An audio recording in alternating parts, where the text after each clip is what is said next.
Hotspot area और non hotspot area में surveillance का कार्य लगातार चल रहा है और अब तक 1,659 टीम दिवस के द्वारा 78,27,404 हाउस होल्ड्स का सर्वेक्षण हुआ है, जिसमें 3,97,54,181 लोगों का सर्वेलेंस किया गया है। माइग्रेंट वर्कर्स जो बड़ी संख्या में आए हैं उनको होम क्वारंटाइन में रखा गया है और आज जो हमारे 11 मई तक के माइग्रेंट वर्कर्स थे उनकी होम क्वारंटाइन आज समाप्त हो जा रही है। उसके बाद के जो वर्कर्स हैं उनकी होम क्वारंटाइन अभी और चलेगी। तो उनसे मेरा अनुरोध है कि या जो माइग्रेंट वर्कर्स हों या और जो दूसरे माइग्रेंट्स हैं जो ट्रेन से आए हैं या हवाई जहाज़ से आए हैं, उनसे मेरा अनुरोध है कि जो भी उनके होम क्वारंटाइन की अवधि है उसको वो पूरा करेंगे और उस अवधि में वो घर से बाहर नहीं निकलेंगे।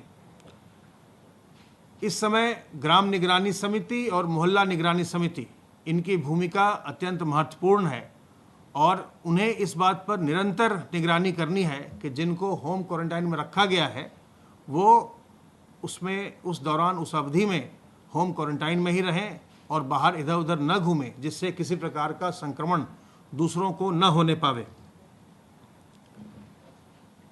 आज से ट्रेन का संचालन भी प्रारंभ हो गया है और लोग नियमित टिकट खरीद करके प्रदेश में अलग अलग जगह आ रहे हैं। उन सबों से मेरा अनुरोध है कि जो भी ट्रेन से यात्रा कर रहे हैं उन सबों के लिए जो उत्तर प्रदेश के रहने वाले हैं 14 दिन के होम क्वारंटाइन की व्यवस्था है। उन्हें 14 दिवस तक होम क्वारंटाइन में रहना होगा, जैसे कि हवाई यात्रा से प्रदेश में आने वाले लोगों के लिए भी व्यवस्था की गई है। जो छठे दिन अपना टेस्ट करवा लेंगे और टेस्ट में निगेटिव हो उनका होम क्वारंटाइन समाप्त हो सकता है, अन्यथा 14 दिवस के होम क्वारंटाइन में रहना है। जो लोग 2-3 दिन के लिए प्रदेश में किसी आवश्यक कार्य से आ रहे हों उन्हें होम क्वारंटाइन में नहीं जाना है, उन्हें किसी प्रकार के क्वारंटाइन में नहीं रहना है, पर फिर भी उन्हें भी अपनी पूरी सूचना उपलब्ध करानी है प्रशासन को, जहां भी वो ठहर रहे हैं या जहां भी वो आवागमन कर रहे हैं। और जो भी हॉटस्पॉट के कंटेनमेंट जोन्स हैं उसमें वो लोग बिल्कुल भी नहीं जाएंगे। आज से अनलॉक 1.0 या लॉकडाउन 5.0 शुरू हुआ है और बहुत सारी गतिविधियां प्रारंभ हो रही हैं।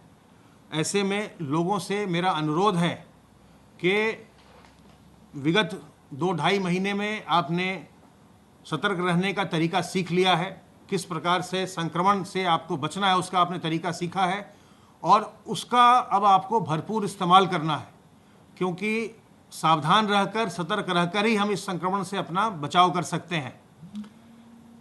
बार बार साबुन पानी से हाथ धोते रहिए। जब भी आप सार्वजनिक स्थल पर जाइए तो लोगों से 2 गज की दूरी बनाइए और अपने मुंह और नाक को ढक कर रखिए। हमेशा मास्क से या गमछे से, रुमाल से, दुपट्टे से अपने मुंह और नाक को ढक कर रखें। और चूंकि अब गतिविधियां बढ़ी हैं, लोगों का आना जाना होगा, आपस में मिलना होगा, इसलिए इन सावधानियों को बरतना बहुत ज़्यादा ज़रूरी है। जिनको बाहर निकलना आवश्यक न हो वो बाहर न निकलें और ख़ास करके जो बुज़ुर्ग हैं, जो पहले से किसी बीमारी से ग्रस्त हैं, जो गर्भवती महिलाएं हैं या जो छोटे बच्चे हैं, जब तक इनको अत्यंत आवश्यक न हो किसी मेडिकल फैसिलिटी के लिए या और किसी बहुत आवश्यक कार्य के लिए, इन्हें घर से बाहर नहीं निकलना चाहिए। ऐसे लोगों के संक्रमित होने पर यह देखा गया है कि उसमें जटिलताएं उत्पन्न होती हैं और कई बार उनकी तबीयत ज़्यादा खराब होती है। इसलिए संक्रमण से बचिए, संक्रमण से बच के रहें, सावधान रह के आप संक्रमण से बच सकते हैं।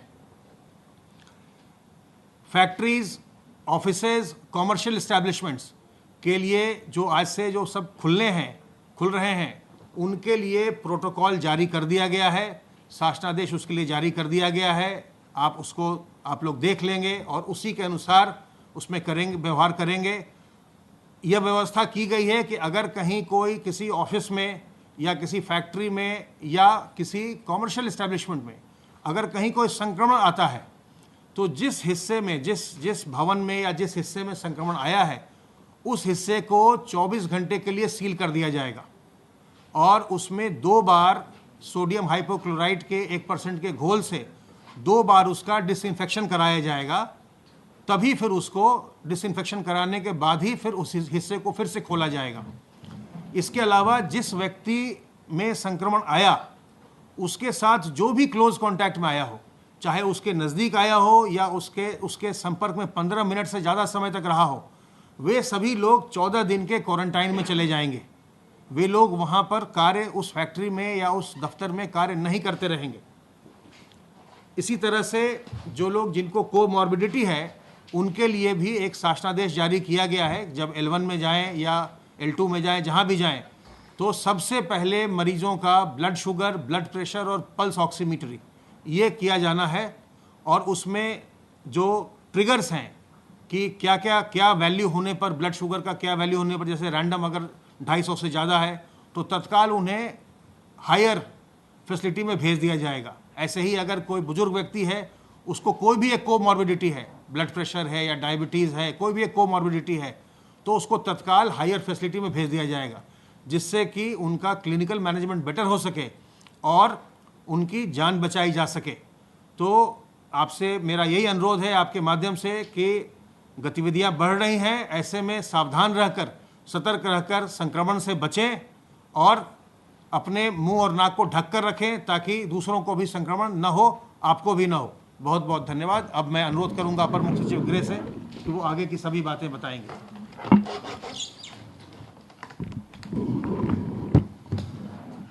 आज मुख्यमंत्री जी ने टीम 11 की बैठक ली। मुख्यमंत्री जी ने आदेश दिया कि भारत सरकार के जो अनलॉक 1 के गाइडलाइंस हैं, जिसके आधार पर कल प्रदेश सरकार के गाइडलाइंस जारी कर दिए गए हैं, उन गाइडलाइंस का कड़ाई से पालन सुनिश्चित किया जाए। अनलॉक 1 की गाइडलाइंस में कई सावधानियां बरती जानी हैं, विशेष रूप से सोशल डिस्टेंसिंग का, फेस मास्क और फेस कवर का, सैनिटाइजेशन की व्यवस्था को सुनिश्चित करने का, और साथ साथ जहां कोई स्पेसिफाइड जॉब हो, फेस शील्ड और इस तरह की अन्य कार्रवाई भी सुनिश्चित करने का निर्देश दिया है। माननीय मुख्यमंत्री जी ने कहा है कि हालांकि अनलॉक 1 में अब दुकानें और बाजारें काफ़ी जगह खुल रही हैं, लेकिन इनमें जो भीड़ एकत्रित हो रही है वहाँ सुरक्षा व्यवस्था और पेट्रोलिंग की व्यवस्था अवश्य की जाए। मुख्यमंत्री जी ने हाईवे पर, बाजारों पर, पार्कों पर सघन पेट्रोलिंग का भी निर्देश दिया है। आपको संज्ञान है कि सुबह मंडी और पार्क जल्दी सुबह खुल रहे हैं, 4 बजे मंडी खुल रही है, 5 बजे पार्क खुल रहे हैं, वहाँ पर भी पेट्रोलिंग करने का मुख्यमंत्री जी ने आदेश दिया है। क्वारंटाइन सेंटर और किचन की व्यवस्था, कम्युनिटी किचन की व्यवस्था को भी पुनः आज सभी जो नोडल अधिकारी जनपद में हैं वो उनको निरीक्षण करने जा रहे हैं। आज विशेष रूप से स्क्रीनिंग में स्वस्थ पाए गए कामगारों, श्रमिकों को अनिवार्य रूप से राशन किट देने की भी व्यवस्था को मजबूती से फॉलोअप किया जा रहा है। हमको आपको बताने में खुशी है कि पूरा डेटाबेस राजस्व विभाग कलेक्ट कर रहा है और जल्दी ही इस डेटाबेस के बेसिस पर जो स्किलिंग का डेटा भी ले रहे हैं, जो उनके निवास स्थान का डेटा ले रहे हैं, उसका लाभ प्रदेश में होगा। माइग्रेंट कमीशन का, श्रम और कामगार आयोग का जो गठन है वो शीघ्र होने जा रहा है। तो ऐसी स्थिति में जो ये डेटा आया है और लगभग 23 से 24 लाख लोगों का डेटा बना दिया गया है, कुल 30 लाख लोग अभी तक जो आए हैं, इनका जो है जल्दी से जल्दी इनके रिहैबिलिटेशन के लिए, इनके स्वरोजगार के लिए, इनके रोजगार के लिए, इनकी स्किलिंग को आगे बढ़ाने के लिए, इनके राशन की व्यवस्था सुनिश्चित करने के लिए, साथ साथ 1000 रुपये का जो भरण पोषण भत्ता है उसको देने के लिए और राशन किट भी घर जाने पर देने के लिए ये सारी व्यवस्था सुनिश्चित की जानी है। माननीय मुख्यमंत्री जी ने कहा है कि जिन जनपदों में जहाँ भी किसी गांव में कोई ज़रूरतमंद है तो उसको अवश्य व्यवस्था सुनिश्चित की जाएगी। इसके लिए पंचायती राज विभाग को उन्होंने निर्देश दिया है।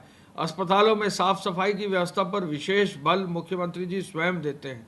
उन्होंने खुद व्यक्तिगत रुचि लेकर एक एक अस्पताल का जो है फीडबैक वो लेते हैं। एक एक अस्पताल में जो वहाँ पर पेशेंट्स हैं और लोग हैं, उनसे सीएम ऑफिस फीडबैक लेता है, फ़ोन से जानकारी हासिल करता है और उस फीडबैक को प्रतिदिन मुख्यमंत्री जी स्वास्थ्य विभाग के सचिव, प्रमुख सचिव और चिकित्सा शिक्षा विभाग के प्रमुख सचिव और माननीय मंत्रीगण से डिस्कस करके एक एक समस्या को समाधानित करते हैं। उनका निर्देश है कि जो भी अस्पताल हैं, अब जहां 1 लाख बेड हो गए हैं तो वहां अस्पतालों की व्यवस्था को और अच्छा और क्वालिटी हेल्थ इंफ्रास्ट्रक्चर दिया जाए।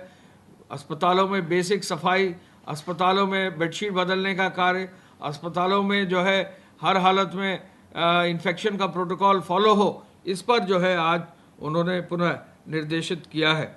माननीय मुख्यमंत्री जी ने कहा है कि अस्पतालों में विद्युत की आपूर्ति भी, गर्मी का मौसम है, वो भी बहुत मजबूती से देखा जाए, मरीजों को दवा टाइम से दे दिया जाए।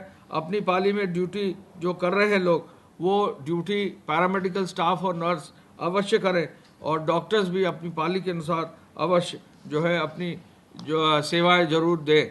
चिकित्सा शिक्षा विभाग और स्वास्थ्य विभाग को निरंतर ये प्रयास करना है कि हर हालत में जो भी मरीज आ रहा है, प्राइमरी स्टेज में शुरुआत में ही उसको अधिक से अधिक सुविधाएं देकर, बेहतर से बेहतर मेडिकल व्यवस्था देकर उसकी किसी भी रूप में जो है पेशेंट को उनको डेंजर की ओर नहीं जाने देना है और मृत्यु दर जो है हर हालत में घटानी है। मुख्यमंत्री जी ने कहा है कि जो नई टेस्टिंग लैब, जैसा कि प्रमुख सचिव स्वास्थ्य ने बताया, उनके लिए विशेष जो है जहाज, राज्य सरकार का जहाज मुंबई भेजकर अलग से जो है वहाँ से इक्विपमेंट मंगाया जा रहा है। ऐसे में राज्य सरकार के जहाज से ही इक्विपमेंट अन्य प्रदेशों से लाते हुए वो ट्रूनेट मशीन जो है अलग अलग जनपदों में भेजी जा रही है और उसका बहुत अधिक लाभ इस आधार पर होगा कि जहाँ मरीज सामान्य रूप से आएंगे, ये जानकारी करना कि कोविड पॉजिटिव है या नहीं है तत्काल हो जाएगा। ऐसे में मरीजों के उपचार को भी आगे अच्छा तरह से किया जा सकेगा। स्वच्छता अभियान में स्वच्छाग्रहियों को का भी योगदान लेने का मुख्यमंत्री जी ने आदेश दिया है और पंचायती राज और ग्राम विकास विभाग में जो निगरानी समितियां हैं, उनमें स्वच्छाग्रहियों को भी जोड़ने के लिए और अच्छे से कार्य सुनिश्चित करने के लिए माननीय मुख्यमंत्री जी ने निर्देशित किया है।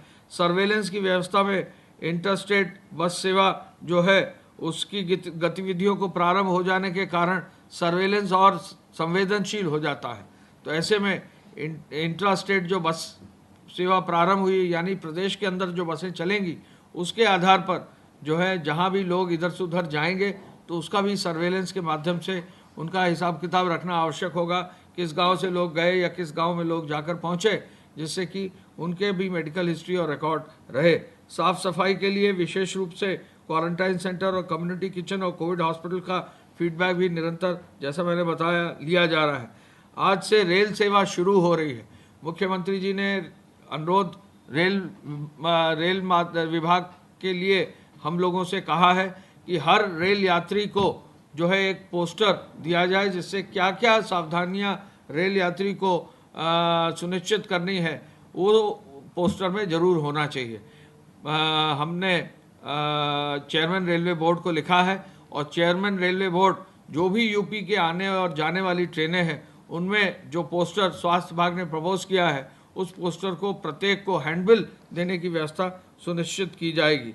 हर रेलवे स्टेशन पर जिला प्रशासन, पुलिस और स्वास्थ्य विभाग की टीमें रहेंगी, वहाँ के प्रभारी अधिकारी रहेंगे, जिससे ट्रेन से आने और जाने वालों का पूरा स्क्रीनिंग, उनकी मॉनिटरिंग और कहीं भी यदि लक्षण युक्त लोग पाए जाते हैं तो उनको तुरंत मेडिकल सुविधा देने के लिए क्वारंटाइन सेंटर भेजकर आगे की मेडिकल जांच करने के लिए भी निर्देशित उन्होंने किया है। मुख्यमंत्री जी ने कहा है कि प्रदेश में और अधिक रोजगार सृजित करने के लिए सिक इंडस्ट्रियल यूनिट्स को क्रियाशील करने की भी एक योजना चालू की जाए। उद्योग विभाग के IIDC साहब को और सभी लोगों को ये निर्देशित किया है कि वो किसी भी सूरत में जो भी उद्योग बंद हो गए हैं, उन उद्योगों को तुरंत चालू करने की कार्रवाई सुनिश्चित करें। उद्योग विभाग में अब तक हॉटस्पॉट्स एरिया को छोड़कर 3,18,223 लघु, मध्यम और बृहद श्रेणी के उद्योग चालू हो गए हैं और जो स्मॉल सूक्ष्म श्रेणी के जो है माइक्रो यूनिट्स हैं, वो 77,830 औद्योगिक इकाइयों को शुरू कर लिया गया है। इस तरह अब तक प्रदेश में 28,79,000 28,79,000 लोग ऑलरेडी उद्योगों में कार्य कर रहे हैं। प्रारंभ किए गए कॉमन सर्विस सेंटर में 52,173 जन सुविधा केंद्र शुरू करते हुए 1,04,346 कम्युनिटी कॉमन सर्विस सेंटर चालू कर दिए गए हैं। आज तक लगभग 2 बजे तक 1587 ट्रेन प्रदेश में आ गई हैं। 1587 ट्रेन जो आई हैं उनमें लगभग 21.5 लाख केवल इस चरण में जो ट्रेन आई हैं उसमें लोग आए हैं। अब तक 1647 ट्रेनों की व्यवस्था कर दी गई है। ये 1587 को लेते हुए आज लगभग 16 ट्रेनें आएंगी।